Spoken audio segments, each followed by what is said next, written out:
Hello, welcome to another Pirkei Avot text explication video with me, your host, Rabbi Drew. We are now on the 6th. I think we're on the 6th. That's right. We are on the 6th. I had to look it up. The 6th text in the 5th chapter.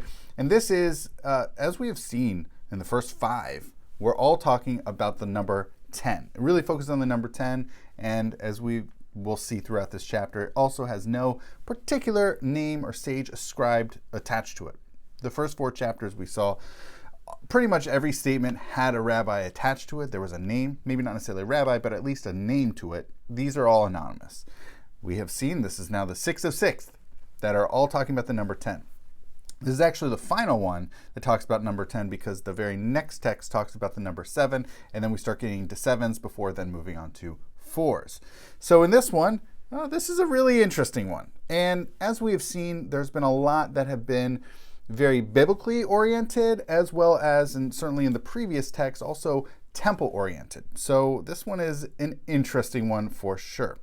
Asara Devarim Nivru Be'erev Shabbat Bein HaShemashot Ve'elu Hein. So there were 10 things that were created on the eve of the Sabbath, the eve of Shabbat, and these are at twilight. So as the sun is sort of setting, and these are them. Now, what this is coming to tell, and we're about to see what they are, we in Genesis read about God being very creative, creating in the first 6 days, and then on the 7th, resting.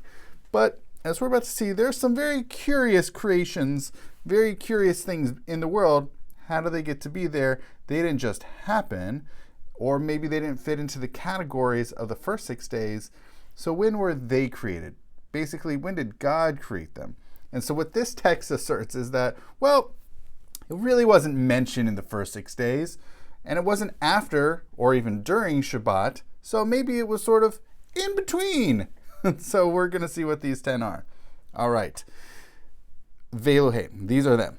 Pi ha'aretz, Pi ha'aretz, pi ha'be'er, pi ha'aton, v'ha'keshet, v'ha'man, v'ha'mata, v'ha'shamir, v'ha'ktav, v'ha'miktav, v'ha'luchot. Those are the 10. Okay, so what are they in English? The mouth of the earth, the mouth of the well, the mouth of the donkey. All right, we've got 3 mouths so far. The rainbow, the man, or the manna if you prefer, the staff of Moses, the shamir, the letters, the writing, and the tablets.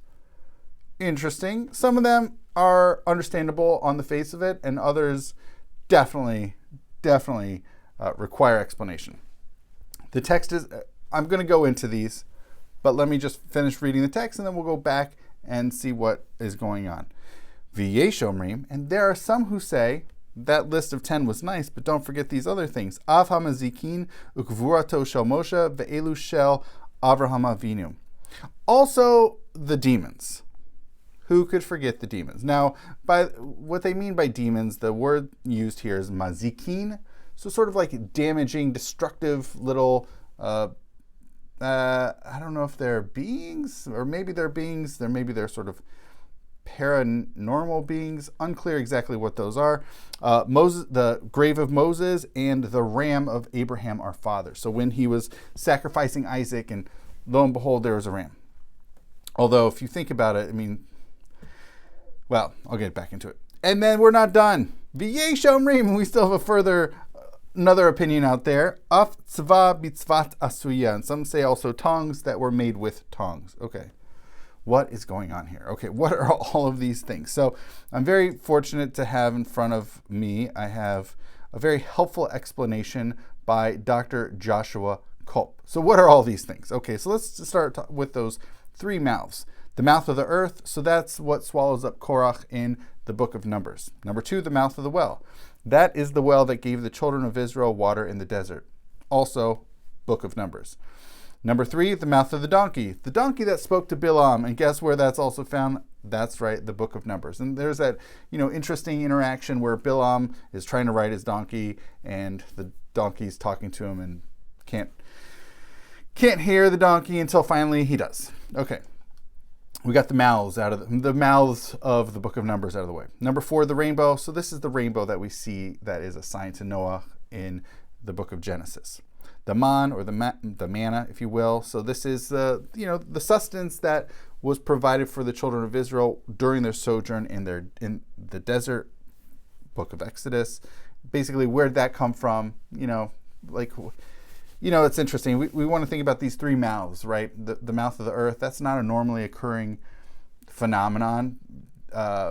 Usually that the earth just sort of opens up.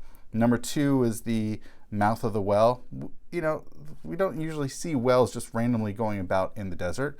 And number three is mouth of the donkey. Donkeys don't normally talk, or at least that are not understandable to us humans. The rainbow, it's interesting because, it was a sign to Noah, but we still have rainbows around.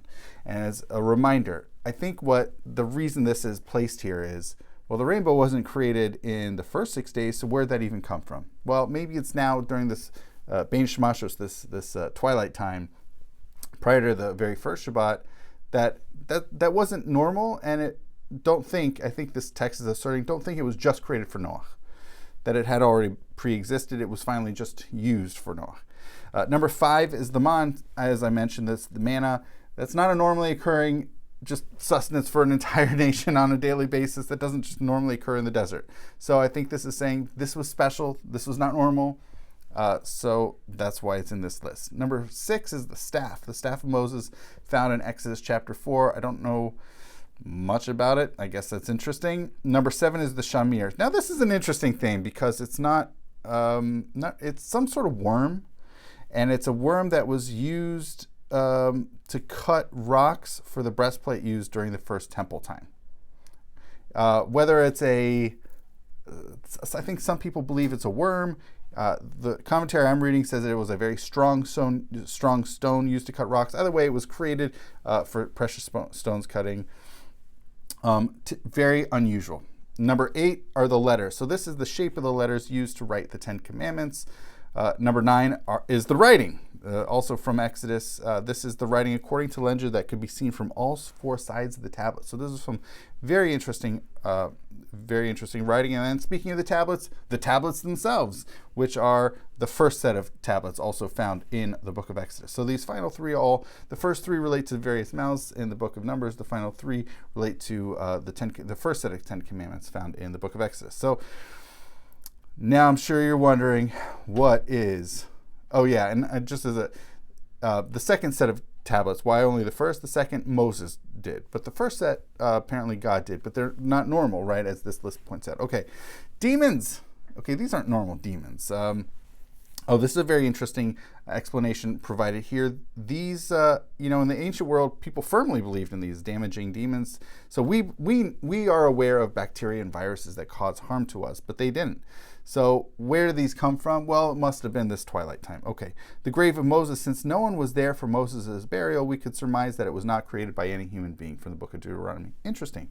I mean, it's a surmise, and I think that's why that opinion is being offered here is, well, if no one was around to bury it, how did he get buried? Well, maybe, just maybe, it was just created. Now, of course, this is not in the list. I suspect possibly because maybe people actually did bury Moses. Okay.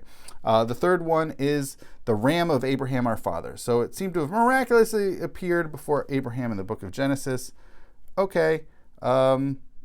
Maybe if the ram hadn't gotten caught in the bushes, Abraham wouldn't have been allowed to sacrifice his son. Interesting. Okay. Now, then we get to this final one, this tongs made with tongs. Even I'm not sure what that's about, but this explanation says, one cannot forge tongs in fire without already having a set of tongs. The first set of tongs must therefore have been made during this twilight of the 6th day, and that's how they got created, I guess. Very interesting things. I don't know if we want to call them supernatural, natural, but certainly not totally natural. These are not normal things that one would normally see occurring in nature. Certainly not talking donkeys or divinely inscribed tablets. Those aren't typical. And I think also what's going on is that these are certainly none of these things, none of even the 14, the total list, none of them were mentioned in the 6 days, but was God still actively creating things after he rested? Unclear. So maybe it was right in that little time between the 6 days and Shabbat. So really fascinating list, really fascinating insights from the rabbis as to these supernatural, quasi-natural phenomenon. Alrighty. Well, thank you so much for watching, and stay tuned as we continue on into sevens.